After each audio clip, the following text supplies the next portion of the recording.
Hey guys. Hey, where's Jay? Yeah, he just joined. He just joined in a Dom in the black hole. Nah, he'll be here. There he is. Unmute.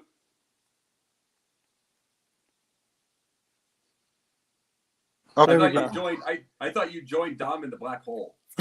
no, in the Twilight Zone. Yeah.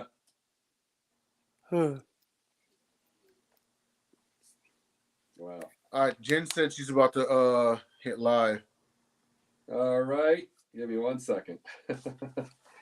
Just looking at some old pictures from the day. All right. I was actually like one. Oh, you won? Where'd you go what play year- tennis? What? You went to go play tennis?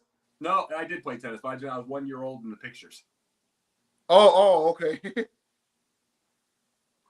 Yeah. I thought you was in the car earlier. But you say you was going to play tennis with your brother? Yeah, we did. Oh. Mm-hmm. What is that? So is that K-State or something? The Wildcats?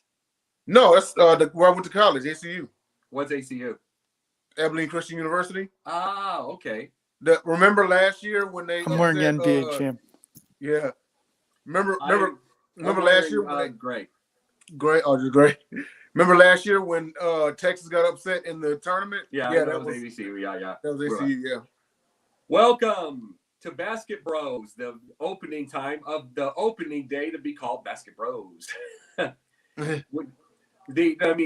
am Jacob Christner. I am the pundit's pundit. Hey, I don't think we're live yet. They said we're live. Oh, okay. You get to see this. We get to see this over the years, 10 years later when we're really big. Yeah. Welcome, Will Vogel, Jay Nelson. I'm the pundit's pundit, Jacob Christner, and we usually have Dom DeRubeis, but he's on assignment at a brewery somewhere. So, Right. So anyway, tonight we and by the way, just wanted to thank. I just absolutely positively wanted to thank Jennifer. We have Jennifer Matthews Lewis. She is not only my producer, she is this producer also. And I can't believe we got her. It is kind of a steal. So Will, what did you do? Jay, what did you do to get her to go on? I can't tell. So she was moving, and I told her that if she packed up all the things in her house, I'll pick up the house itself and move it to where she needed to go. So yeah, we kind of worked that deal out. And Will just smiled his way. He just smiled. And I only offered to carry the couch, but that's it. Yeah. Will was the management. You're the labor. There we go. Yeah. Will also promoted the move too on Twitter. Yeah. Yes. I guess I was the CEO. I didn't do anything. Hey, there you go. It's fine with me. Oh yeah. Well, we are glad to have Jen. We're glad to have Jen. And by the way, next week we will have if everything goes correctly, we will have our first house ads. We have our first house ad, so we're gonna have an actual show to, well, I guess, It's been a work to the best of our ability, but we're continuing to work. I love the way our pictures are going right now. It kind of looks like a really nice Wi-Fi signal at this point. Oh, Yeah. Do. Yeah, absolutely.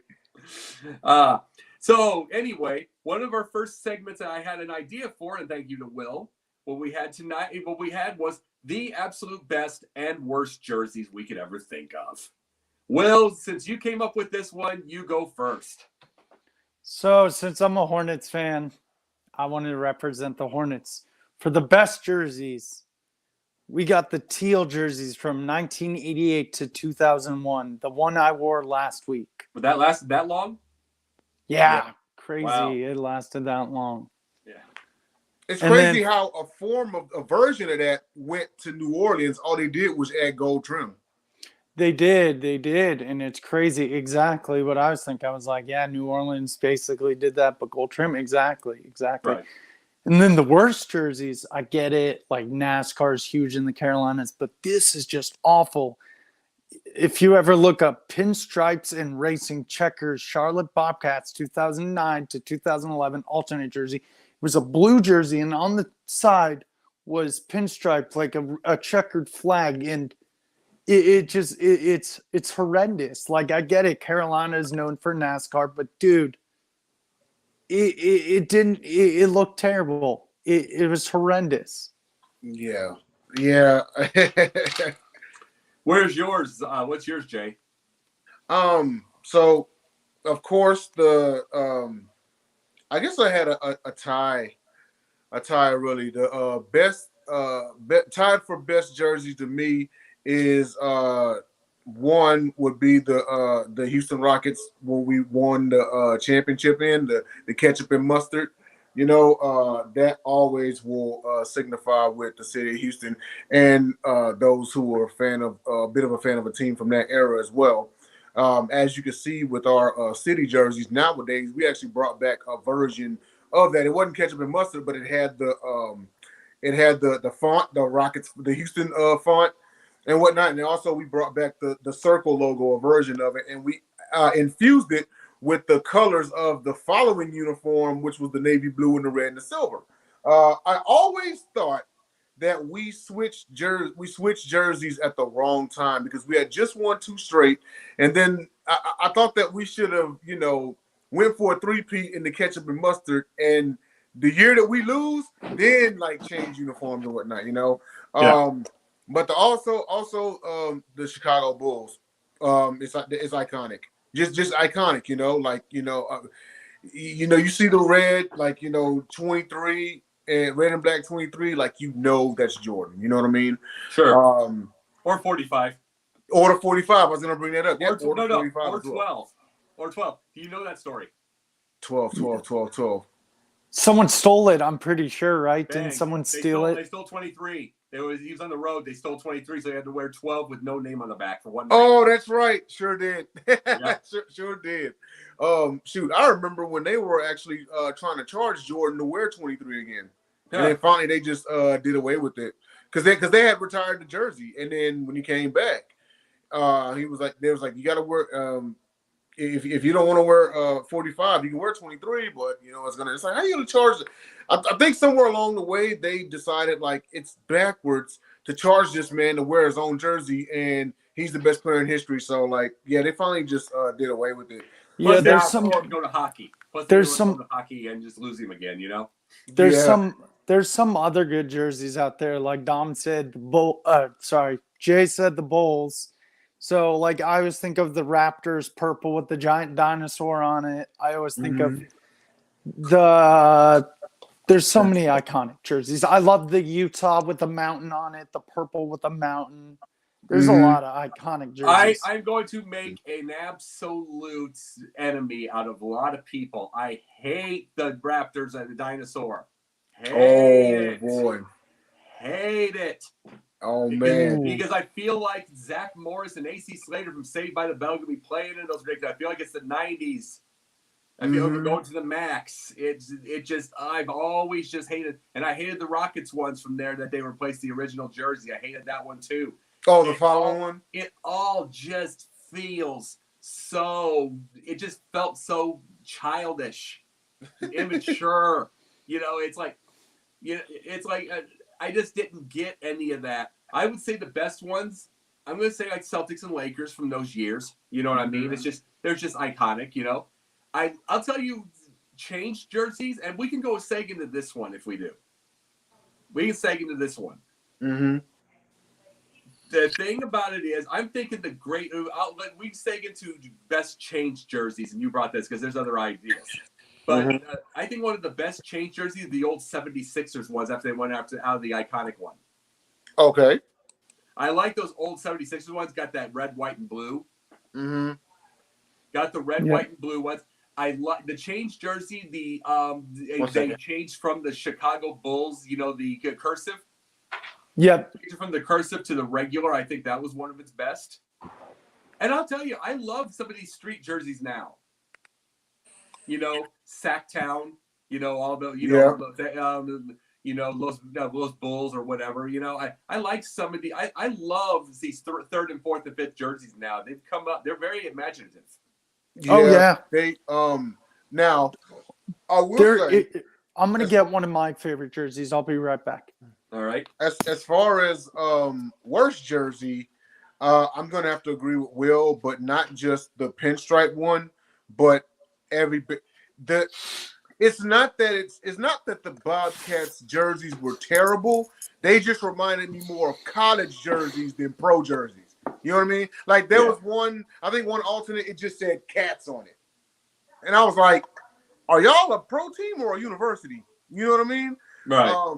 Now, here's another one that I'm going to introduce, and I know it's iconic, and someone's going to shoot me in the foot for this.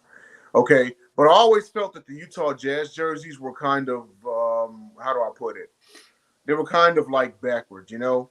Because, you know, you got the musical note, and then it says Jazz, you know what I mean? But everyone knows that scheme, that musical note was New Orleans Jazz. It was. I know. That was New Utah Orleans should Jazz. change. Utah's not known for jazz music. You know what I mean? Yeah.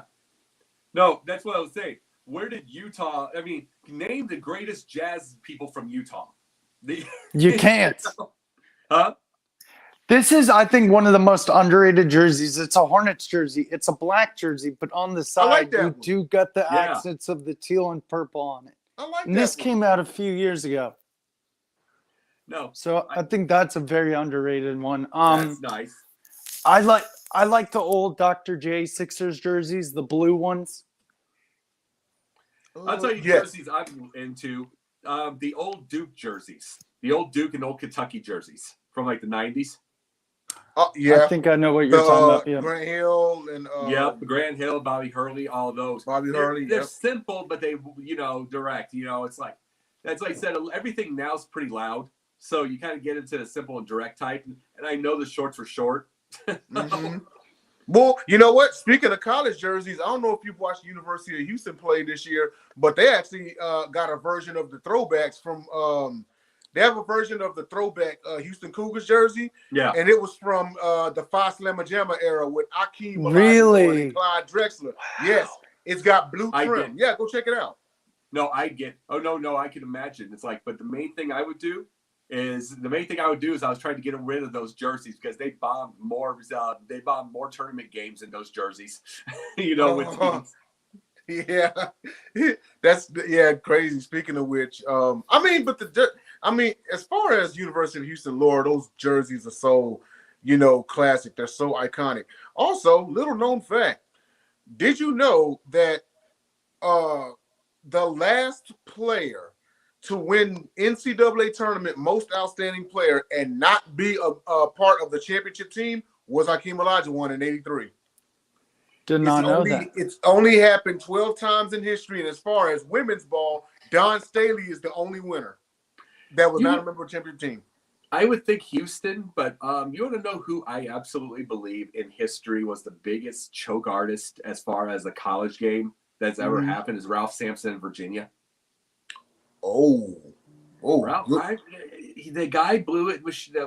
They blew it at midnight to Chaminade in NAIA school. They blew it in the tournaments. They blew big games. They blew, they're kind of like Coach Krzyzewski in the last 10 years. Always losing to like Clemson or Georgia Tech at home. That's what Virginia was kind of like in a tournament. Oh man, yeah. Yeah, that that, like, you got that, and it's so crazy how we talk about them two, and then they both end up on the Houston Rockets as the Twin Towers. That's a good seg, by the way. Biggest lost opportunity as stars. Biggest lost opportunities. I brought up the Sampson and Olajuwon. Olajuwon got 2 rings, so we can't say it, But Sampson, I'm just going to say that because one of the first 7'4" guys that could dribble up the court and and make passes and make plays and everything, Right. But if you wanted to, put the '86 Rockets in there, you can, because. But let's face it, they ran into the dynasty Celtics, so that's not a lost opportunity. The Celtics were just unbelievable. Well, yeah, that is true. But also keep in mind the reason why you drafted Hakeem in the first place. You wanted the Twin Towers. You wanted more size. Ralph Sampson's like 7'2". Hakeem is 6'10". You know what I mean? Like, they were dominating. As far as like He was 7 foot. He was 7 foot. Yep. Okay, he was listed at 6'10". Oh, I guess all depends. Yeah, and so was KD. I mean, everybody just did their own way. But yeah, some people have KD at 6'11". Some have him at 7 feet. Some have him at like I read somewhere that says 6'9". I'm like, he is not 6'9" because Braun is 6'9" and he's over LeBron. Yeah. So I would say. So Will's taking us to the bathroom where you had nothing. Nope. No, yeah. He's in the room. He normally talks in. But biggest. I would say this: the 87 Pistons. 87 Pistons. Yeah, without Larry Bird and Steele, they're going, and it's like, see, they were a really tough team, but it's like Bird had to help him with Game 7 with the Bucks too. There was just a lot that he had to do to get, and they got 6 games out of those Lakers, who were a lot better team. So, but I'm saying the 87 Pistons were a lost team. They got it to 88, 89, but it should have been 4 straight. Yeah, should have been. Yeah. If we're talking about missed opportunity, and we're barring in the context of we're barring like the level of who they face or whatever, you could say the 1993 Suns. Yeah. Yeah. Like, yeah, you could say that Barkley won Most Valuable Player. They had KJ, Marley. I mean, like, dude, they could have beaten. I know that was Jordan's number 3, but they could have beaten the Bulls. Like, same with I feel like the Supersonics could have won a title in the 90s too, maybe at least one. Well, yes, because that was post Showtime era, so the Pacific Division wasn't as strong. You know what I mean? Yep. Yeah. You know what? Yeah, that actually was a good point. You know, and like you know who else missed an opportunity is not saying they would have, but the 06 Mavericks were up 2-0 on the or 2 or 3-0 on the Heat. 2-0. Mm-hmm. It was 2-0, yeah. 2-0 on the Heat. And they just blew 4 straight. Yeah. Yeah, absolutely. That actually justifies why when Dirk went back the second time, he was like, I'm not losing. I knew the Mavericks were going to win that series. I knew, yeah, exactly. When they lost, I'm like, Dirk's going to go back 1 year. Absolutely, you know. Jacob, do you have any other missed opportunities? You know, let's see. You brought up the Suns. And it's like, okay, I'm just going to say an individual player. I will bring up an individual player right now, Charles Barkley. That whole 93, you know, the MVP. I mean, he played unbelievable. Mm-hmm. That's the thing about Barkley. See, I'll give you his whole career is kind of a missed opportunity because he got in with the end of Dr. J last 3 years. Mm-hmm. But see, he's kind of weird because he had Billy Cunningham, one of the greatest, but he absolutely drove Cunningham to retirement. Right. He basically drove him into retirement. There was Matty Gukas, and he really wasn't going to get anything out of him. Then they had a couple of bad years, and then he goes to Phoenix. Then he goes to Houston, and it's like really he was supposed to be the big 3, but they were all beat up by that point. Yeah, you know, because so whenever the conversation of super teams get brought up, the Houston Rockets of like 97 and 98, they get brought up. And I was like, if you really think about it, okay, Elijah One was in year 13 or 14. Drexler was in year 15. Barkley was in year 15. These dudes was past their prime. I mean, they were still really good, but they were past their prime. Were past their prime completely. Now, if you would have had this combination maybe just 6 years earlier, Barkley has a ring. I agree. You know, by the way, I was thinking about something that I thought about a perfect deal. But I mean, we do a segue. The absolute most popular was celebrities as far as the teams. You know, most popular basketball celebrity. Oh, most popular. I'll start there. Jack Nicholson. Absolutely. Yep. Nicholson. Jack Nicholson, and then just as much as Jack Nicholson, Spike Lee. Yeah. I'm trying to think who else is there. Spike Lee is always funny. Billy because- Crystal with the Clippers. Very Yep, much so. I can't believe he actually. that is picked them. true. Billy I Crystal. forgot he was a Clips fan at one point.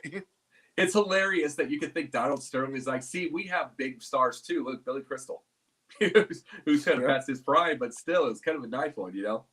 I'm trying to, Jay, who's the rapper who likes the Hawks? 2 Chainz?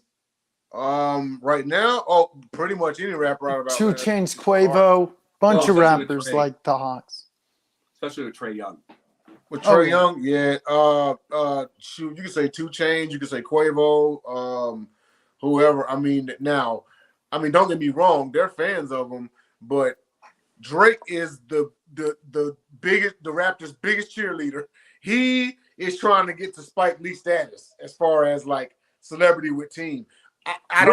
Drake just chooses who wins. Drake just chooses who wins. I mean, he is there. Okay, he's there at the final. He'll be there he would be there with the Raptors if it's the final, but he's also at the Lakers. He's also there. He just loves basketball in general, but he also is a winner. He's a front runner. Speak of like celebrities, there Thomas Davis from the Carolina Panthers goes to a lot of Hornets games. Oh, okay. All right. Now, you know, one of the things I get a huge laugh out of Spike Lee because he is the one fan that you see he's done this over 40 years. You know, maybe longer, really, that we see 40 years, you know, on TV. He's gone 40 years where that fan base has absolutely, they have hate for everybody. They pick the hate. Bird, it started with Bird. Then it went to MJ. Then it went to Reggie Miller. You know, a couple others. A couple others, minor ones. That Trey. They never take their enemies out. Ever. Right. Never. It's like they literally just get their hearts broken all the time, and they never take them out. They took out the Celtics they took out Bird and the Celtics after the trade did, and after Bird was injured, after everything. They took out Indiana after everybody got hurt. Took out MJ. Took out the Bulls when MJ was gone. Yeah, and you know what? If you think about it, before you continue, that might be the biggest missed opportunity of all time. Is the Knicks of the entire 90s. I get it. They lost to us, but they had a good enough team to win at least one. True. At least one. Got a segue for you. By the way, on this one. Mm-hmm. You're going to get to this. You're going to get this. The absolute shockingest that you can think of, and I think Will could probably see it too, by the way, as far as from his era. The shockingest team that you know that made the playoffs and made a run. From back then? No, back then to now, to even, you know. Okay. You know, our St. Louis Blues 2019 when they were. I would say one of the teams is the Warriors, the 08 or the earlier Warriors that were the 8th seed that beat the Giants? That beat the Mavs. Yep. The Mavs. Yep. Made the run. Yep. I'll give you one. George Karl's probably greatest. This is the greatest coaching job he ever did that no one knows, no one gives about. He was young and don't think about it. The 1985 Cavs were 2-19 and got to the playoffs in the 8th seed and faced the Celtics. Took one game too against the 85 Celtics. I did not know that one. That is quite possibly the greatest coaching that you could get when you're basically out of it by the third week. That's crazy. This could be a playoff run or a missed opportunity, but the Suns with Nash, Amari, Sean Marion, those teams were pretty darn good. Yeah. But I would say as far as most surprising, even in recent history, and I'm trying to think of some earlier ones. Yeah, I'm trying to too. But yeah, shoot, you could argue the considering how tough the East was back then, you could say the Hornet squad with Alonzo and LJ. Yeah. Oh yeah. Because they was in it. Because you got to think they was in the same era as Ewing, Jordan. You know, Bird. You know, considering how tough the East was, I was surprised that they contended in the early '90s. See, I get the biggest what if from that thing with the Hornets when they hit the game winner against the game winner against the Celtics. Yeah, I think of this game as the game winner and everything. I think about it. What if Bird had one? See, what if Bird had one more year? And it was because that was the year after he retired. And I think about this, and it's like, does that pass go in? He was basically the free safety on the defense. He really didn't do a lot, but he was the free safety. He's the one who usually stole those passes. Right, absolutely. But at the same time, he was beat up. He was, and you know what? That's and the counterpunch question. If Bird had one more year, my only question is, what about everyone else? They were beat up too. Parrish was old. McHale was old. McHale was, I think he was gone. He might have been gone by then. Yeah. So I mean, what? I think it would have been a wasted year. I think he left when he did because it was time.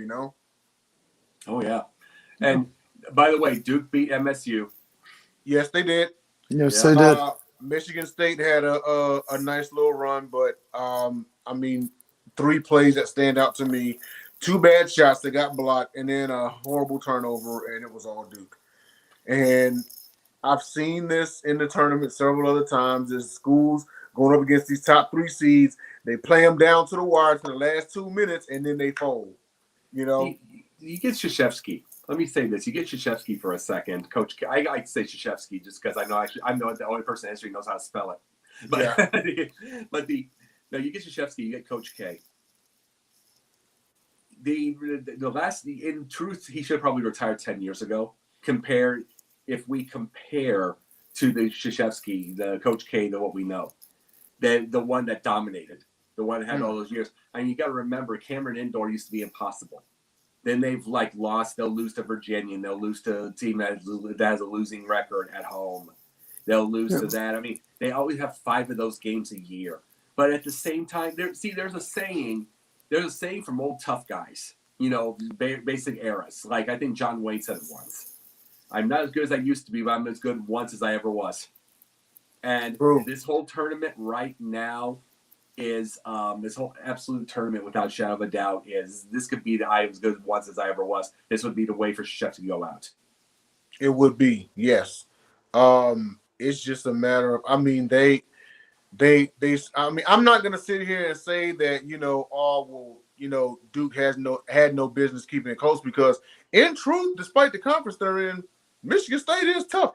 When it comes to tournament time, Michigan State will turn it up. You gotta realize Izzo's got one.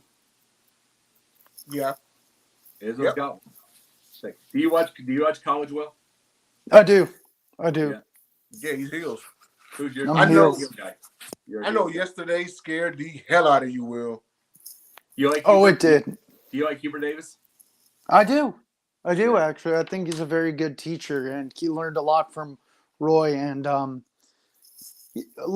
I know we had some bad losses this year, but it's a first-year head coach, and I like him personally. I think he's a very smart guy. It's so funny is the fact that I think about these right here, these old grays right here, and it's like I enjoy them, mind you. It's like I think I earned them, but these grays have seen means I've seen Dean Smith. See, I forget how much older I am than you guys. It's like you're saying, "Oh, I learned from Roy." It's like that's right, Roy's old.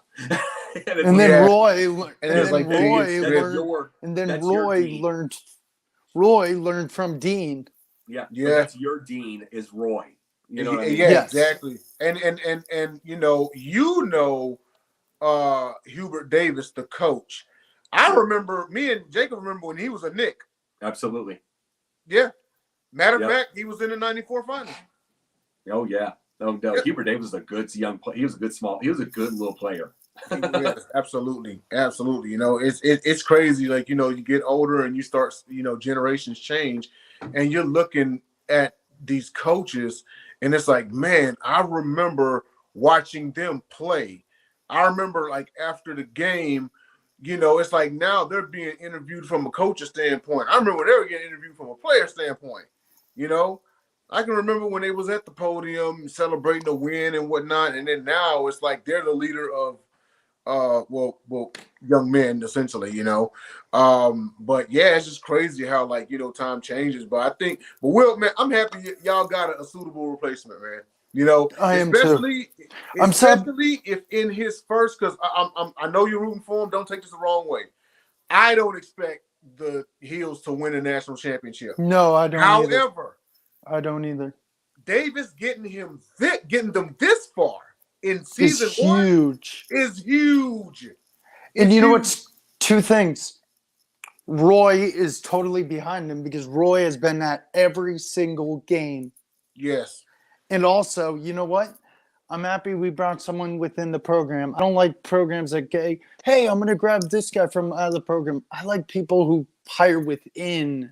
Right. Like John Shire is going to be taking Coach K's place. He's in the Duke team. And I remember listening to Coach K's final little thing when they played Carolina. And he said, when I retire, I retire. And if John needs help, I'll help him.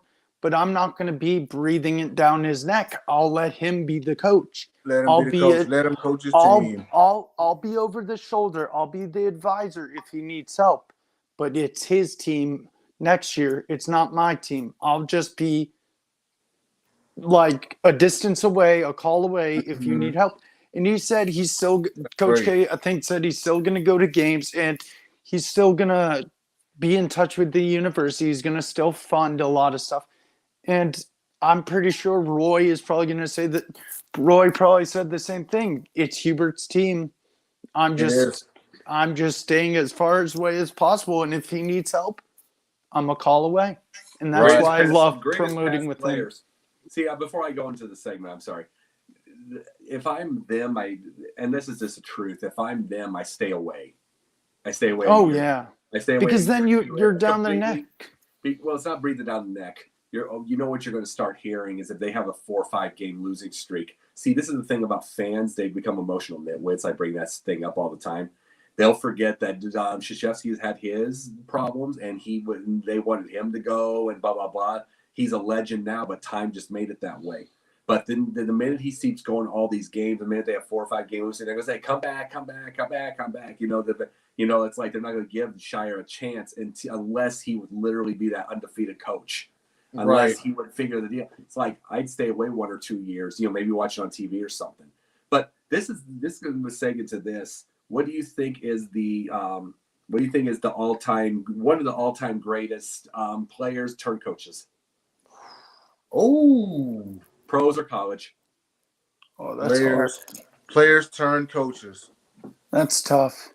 Ooh, I got a cut from my boy Tom Janovich. I was gonna say Pat Riley, maybe, but he's more. Riley was a great player. Riley was like a Phil Jackson in a way. It's like that's good players. Yep. Good players, just and the thing is Tom Janovich. Like, I mean, we're not putting him up there with like say an Elijah Wan or whatever like that. He coached Elijah Wan, but that's why this question is so hard because normally in sports. You're either really good at this and you suck at this or vice versa.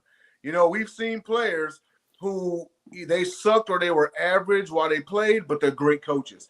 Then we've seen players who were phenomenal players. And then they go coach and, okay, how did it work out for Larry Bird when he started coaching? Patrick Ewing, yeah. See, Patrick Ewing, we can't put him as the best. But no, see, the thing about Larry Bird is the master of psychology. Yes. As far as people. That's why he was the greatest trash talker ever, and he was. And it's why, but he's a master of psychology, which means he knows people, which means he knows the greatest thing that made him a really good coach, for one thing, he saved Jalen Rose's career. Saved his career. Because he, for very first time in his press conference, said, I want to utilize Jalen Rose where nobody else has.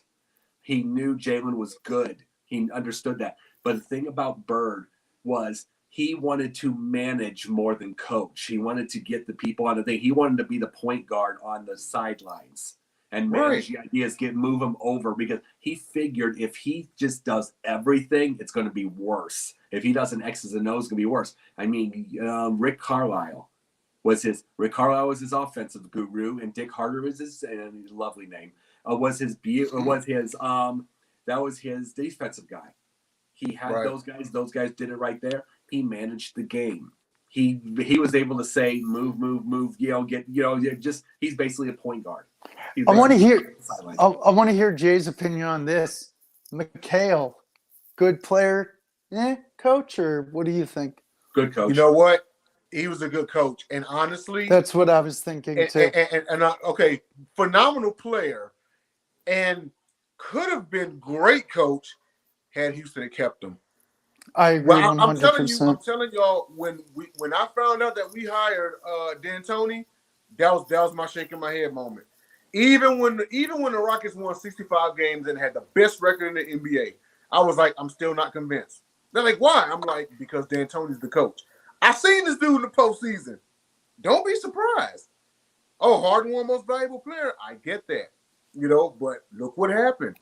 But McHale, I really feel like we should have kept Kevin McHale. I agree 100%. I feel Kevin McHale would have taken us to the NBA Finals. So we should see a Bird versus McHale. If anything would better than Bird versus McHale in the playoffs, maybe. As coaches. That'd be fun. Yeah, that would have been awesome. That would have been great. But you were bringing up Bird. What he made him. That's what made him. And I think more coaches need to do this. I think he was a master coach for this. Mm-hmm. Too many coaches try to do too many things. They try to do too much all the time. He managed players, egos, massage, got everything like that. He was completely honest. He's a man of few words, but he was a point guard on the sideline. Mm-hmm. It wasn't like he wasn't doing anything. He's getting everybody over. He doesn't need to be. He knows the X's and O's. He played since he was 5. Right. But you do this, then see, you go over the top when you're doing too much. He was a master of people. And see, in truth, Patrick Ewing, his problems right now, I think he tries to do everything. Very true. He gets frustrated. His problems with good, I think he has a chance to do good at Georgetown. You got to realize John Thompson never had these bad of times there. No, never did. Compared to John Thompson, because of his size, he's compared to John Thompson. But that might be the problem, though, man. Before you can see, that might be the problem. Hubert. See, this is why Hubert Davis is successful right now.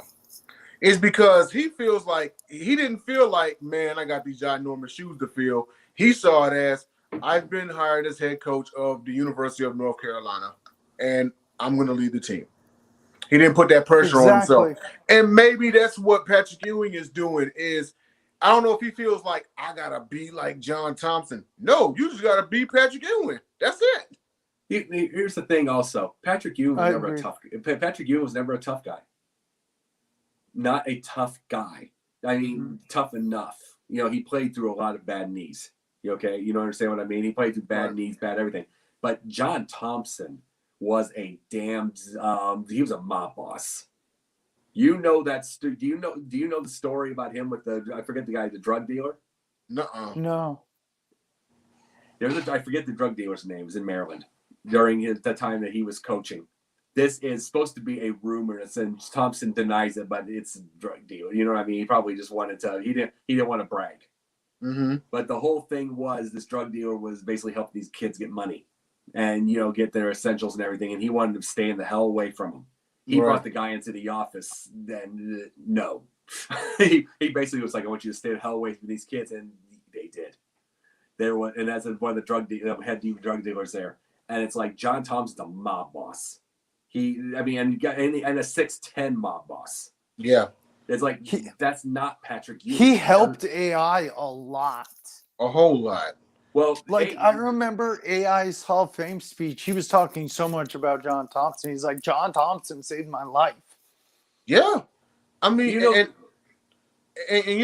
and as far as John Thompson, he was that guy that commanded respect, that commanded authority. You said it yourself. He was 6 foot. Dude, even at the age he was still an imposing figure. John Thompson didn't try being a tough guy. He just was. And I think that's what AI respect, because everybody else will try to be tough in the neighborhoods and try to do everything. Thompson, he was just a teacher, but he just had such a commanding presence. Yes. Oh yeah. And he could have easily tried to intimidate a 6'1" kid. You know what I mean? He could have easily tried to do it, but he didn't. He didn't need to. No. He didn't need to. You know? No. I mean, when you know, there's just some people that you come across where they don't have to do that. You know, they emit like an aura about them that's like, okay, yeah, this guy is serious. In addition to him being 6'10" and, you know, speaking the way he is and whatnot. Yeah, like he had the persona that just commanded that authority, respect. You know, so of course, kids are going to be drawn to him and follow his lead. You know, and AI, you know, learned a whole lot from him. You know, he said himself, you know, he saved his life. You know, so but you know, in tying that with Patrick Ewing just needs to be himself. You know, the same thing that made him unique on the court. He could do the same thing, you know, on the sideline coaching the game. You know something, thinking about Patrick Ewing, you want to know what might be, this would be an off the wall idea. But if he's having trouble as a coach, his best buddy's Bird, Harry and Larry. You know what I'm saying? Right. Why not, you know, it's like, why not see what would get into his head? You know, we would pick his brain a little bit about what he could do as a coach, because see, Bird never had a losing season, never had all that stuff, but because in the end, he might need to do what Bird did. He might need to be a point guard on the sideline and leave it to the others. I think he's doing too much. You know, He was an assistant in Charlotte for a little bit. Well, yeah, you could tell because he had ice packs on his knees. he was on the sideline. He was just used to that. Exactly right. Yeah, he's got like even. Yeah, it's crazy how like the ailments of the game just like, because the main thing was Bird's back, wasn't it? Oh, let me see. Let's go through this thing for a second here. Very first time he had elbow chips in the '85 playoffs. He had an elbow pad for like 2 games. I was like, I'm tired of this crap. He broke his finger in a bar fight. Yeah, and he won that fight too. And but it affected his shooting for the NBA Finals. 87 was his back the first time because in 85 he busted his back up he was doing concrete on his mom's driveway. So he busted it doing that, and then it just flared up in 87. 88, 89 was his heels. He had bone spurs, and then his Achilles. Then he had a bad neck. Then his back just kept getting worse, pinched up. And then, you know, it just kept going. And then he played through all that till 92. Yeah. That's no, I mean, you know, now, quick question for you.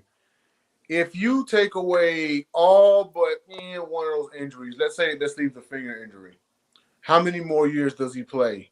Does he stop at 92 or does he go a couple more years? He said he would have probably quit in 88, 89 if he would have given a couple of years with Len Bias, because he would have helped him get in, and then he would have just gone. See, he played so dang rough. He dove on the floor. I mean, one of the biggest things we see on those, I mean, you know how he dives up for the floor and slides into that table? That's his rookie year. Mm-hmm. You see that play? See, he did that all the time. And then he did things like that when he was in 92. Like, he was sliding against the floor, doing all that. And it's like, see, people forget this. Everybody has seen the steal in 87, correct? You've all seen that play, right? Mm-hmm. Mm-hmm. Watch it again. That game, the reason that steal even happened is because one of the bad boys, I think Mahorn, used his ass and shoved him out of the way, all the way to the sideline where the benches were. Right. Where the bench was and everything like that, and they forgot about him. Completely forgot about him. Mm-hmm. And all of a sudden he's able to go around. There he was. If he would have been knocked to the sideline, the steal never happens. Oh, not the out of bounds line. I mean, you just watch it again. He slid out on this side near his bench. Then he was able to go around. If he goes out this way, no steal. Yeah, he would have been blocked off. No one's on. And at one point, Yeah, and it's crazy because you can't really blame Mahorn because he genuinely He's just doing thought his he job. was out of the play. Yeah. Well, see, You don't they just- blocked his shot. See, they blocked his shot, and he pushed him out of the way onto that side. They blocked his shot, and he went over that way. And see, there was that out of bounds when Ainge tried to get the ball and it's out of bounds, but he's over that way. No one saw him coming going around. No one saw him. If, like I said, he goes out of bounds that way, it's over. Game's over. Yeah.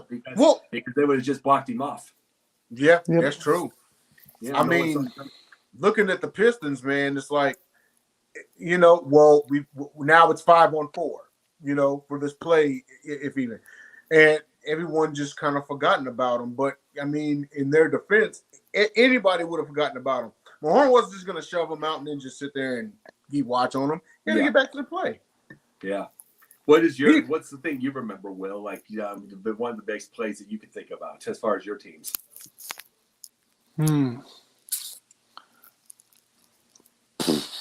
Probably like multiple Kemba game winners. What game winners? Kemba making game Kemba winners. Walker. Yeah. He was so dynamic when he was younger and fresh. And we don't think about Kemba. exciting. We do not think of Kemba Walker a lot. We don't, because it feels like, the thing is, Kemba was awesome. But do you want to know what I think it feels?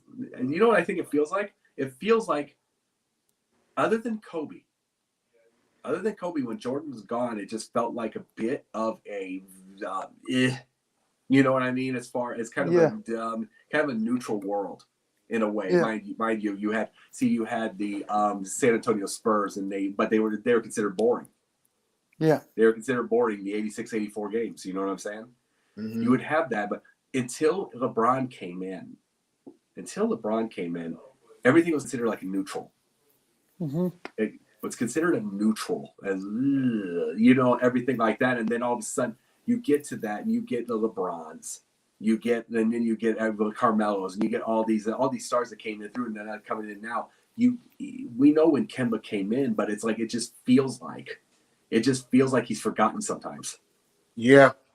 Yeah, and whenever you have other point guards showing out, like when you got Curry and Kyrie and everyone else, we still remember Kemba, but it's just that they're doing so much. It's like wow, Kemba's out there showing out in Boston, and not saying it's not getting talked about, but it's kind of what the sports media does. The shiny new toy comes in, or the new sensation, or someone goes on a long run of greatness, and it's just kind of like, well, that's everybody else.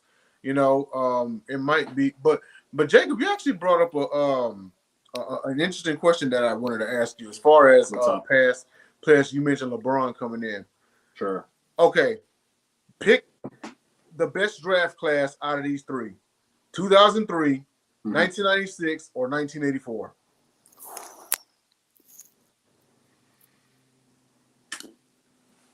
I pick 84 to 2003, and I'll tell you why. 84 changed it.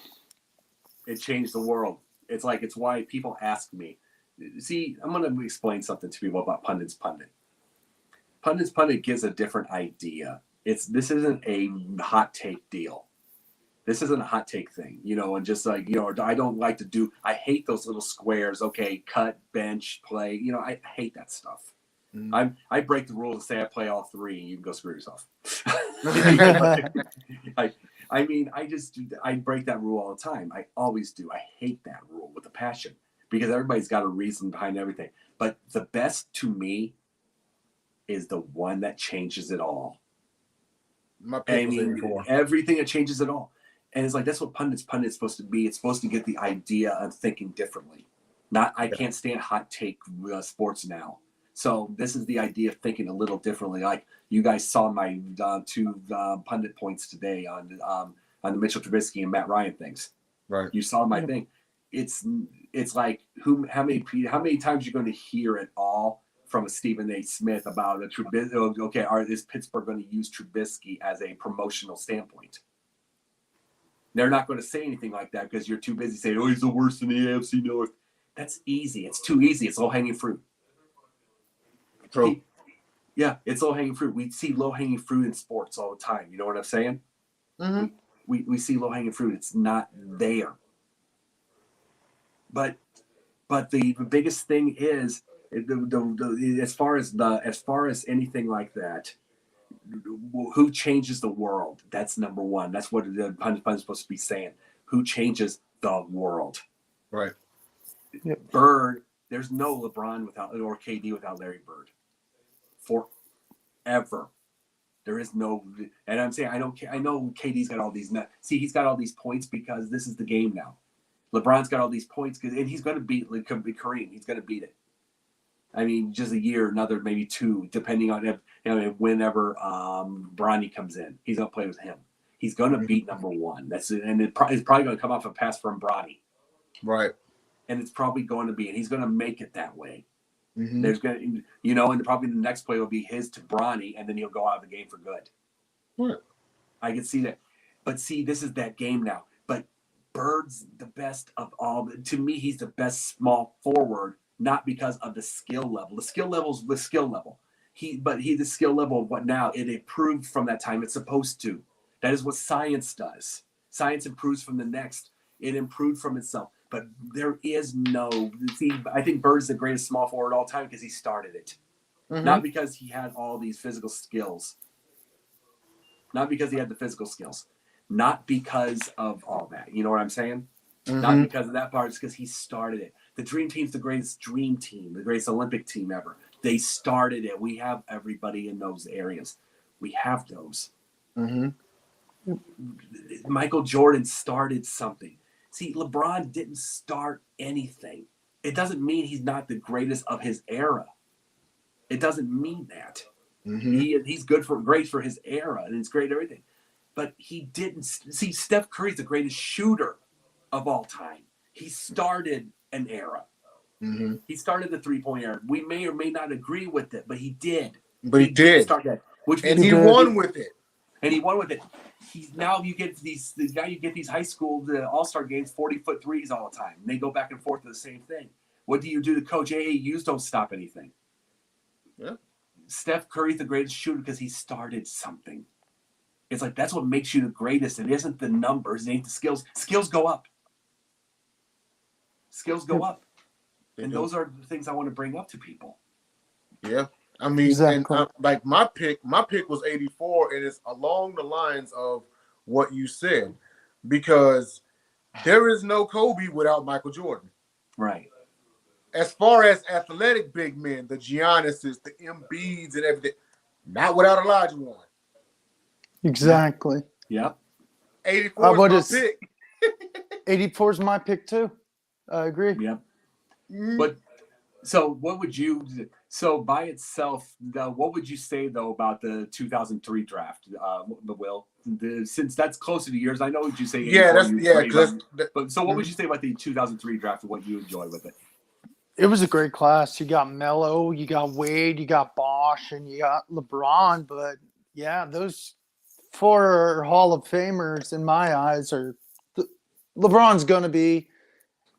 Melo, debatably, yes, but I think I agree 100%. 84 set path to the Kobe's, to the Embiid's, to the other players. Like, you got Jordan in that draft class. You got Olajuwon. Like, that 84 draft class is synonymous with any sport. Like, I don't care if someone talks about, like, football or whatever. I still go back to the 84 draft class because it brought in the best and started stuff. That's there. And okay, our final segment, we're getting toward the hour, so we're going to stop here. But the final segment, either this week or next, either next week or the week after, I have a plan. I would say one of our shows, we are going to put on one game a month. We could be this week or the thing I read this coming week or the next one or whatever. We'll put on a game. We'll play like Mystery Science Theater 3000. It'd be the worst game or the very best. We could do high school, college, any of those.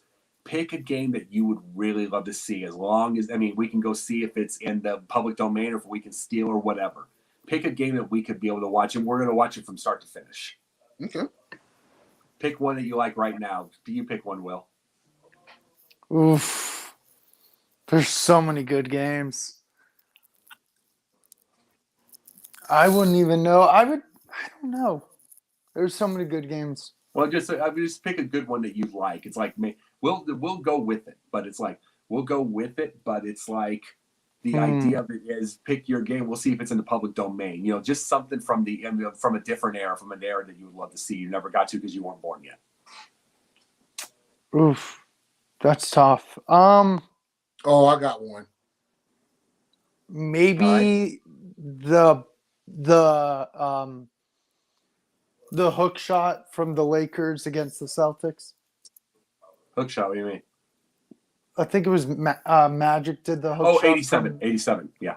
That's one I've The always 87 wanted final. to see. 87 final? Okay, that works. You pick one, then. Mine is Lakers Celtics, but I'm gonna go with 1984 Finals Game 4, the tragic Johnson game. I hate that. I hate that thing with a passion. Hate it.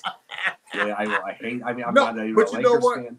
But me and you, this was the first thing that me and you actually like talked about. Like when I first met you in Sideline Sports when we first joined, and you was like, "Well, hey, I happen to be a Celtics fan," and I hated that Boston fans even called him that because you're taking away from like who he is.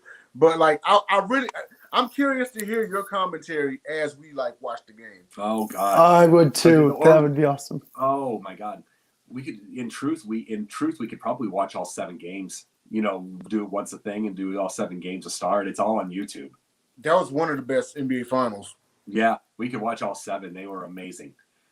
But see, we could, in truth, we could probably also do things. We could watch the '83 finals in NCAA with Valvano. Yeah. Oh, okay. Watch that. We could watch the Jordan shot in '82. Yeah. Yep. The national championship of the winner. Yep. And Worthy was on the same squad. Yep. Mm-hmm. Yep. We could watch the, we could watch any of those. Hell, we could find the high school games. We could probably find high school games and just get all that, Yep. Because, I mean, see, high school was so different in the time because now you get high school teams that are either really big or exactly. It's crazy how like time has like evolved essentially because back then when like we were in high school, like you just kind of heard about it and then you just saw this player in college. Now they're showing if there's like a draft prospect that's looking to change some things, they will put their high school game on live television. Look at LeBron James. His high school game was on TV. His state title game was on TV. You know what I mean? Exactly. Like back then, man, you just kind of heard about it. Oh yeah, this guy dropped like 32 points, and he's going to be the number 1 overall pick in the draft. He's going straight to the pros or whatever, But exactly. But I mean, but when I say this, I'm gonna say this to the younger generation. I'm not complaining. I'm glad y'all got it like that because you get the opportunity to be recognized earlier than people from my generation and Jacobs, So I think it's awesome. I think it's awesome that we do get to see, more and more high school games than just the McDonald's Classic. You know what I mean? I agree 100%. Let's see. No, and that is wonderful. And it's like, and something? There is no jealousy from those. There are older people that have a jealousy, It's like there's older people with a jealousy, but I don't have this. I'm glad that they're getting this. You know what I'm saying? And there's a time now. And something? We are 2 minutes from the hour, and I would like to be able to do something real fast. If Jennifer will come on, you know what I'm saying? Everybody can meet our producer, by the way. Come on up, down, Jenny. Yep, let her be able to come on. I wanted to say, you know what I mean? I want the world to meet her because she's the reason we're here today. Come on, Jenny. Come on, no hiding. No hiding. Will, did you scare her off? No, Dom may have brought her into the void. Oh, yeah. There she is. Well, there she is if she gets rid of her little mute. There she No, is. I just look like crud, so I'm going to go away again because I've been moving all night. Jen just wanted to say thank you very much for doing this. We You're really welcome. appreciate it. And this is my new producer for the Pundit's Pundit, which I will have a time really soon, probably earlier this week. She and I will be on. She is my co-host and my producer now. Yes. So she is. Yes. This is the MVP. I'm for all excited. this is the MVP for all of our shows, and we are proud. No, JB Ellis gets a lot of credit. He bailed us out tonight. Yeah, So- but he's too shout in love out with his JB. He's too in love with his girlfriend. We don't need to pay attention to him. Oh, you know what? It's sweet.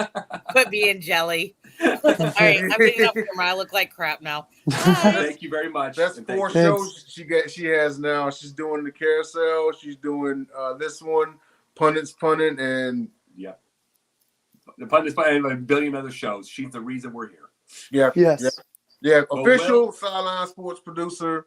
Yeah. Yo, y'all definitely Yeah. check her out. She's on. So she's basically Twitter like also. basically like the universal pitcher in softball, and she's trying to help us out. Yeah, back when we played street football and there was uneven number of people, she'd be all-time quarterback. No, absolutely. Remember that? I remember But of that. Yeah. Well, absolutely. Well, everybody, this is the end of the show. I am Jacob Christner, the pundit's pundit. That is Will Vogel. That is Jay Nelson. And somewhere Dom is drinking something. Exactly. He is drinking something, and we will hopefully have him back next week. And you have yourself a great night, everyone. Take care. And happy Sunday. Yep.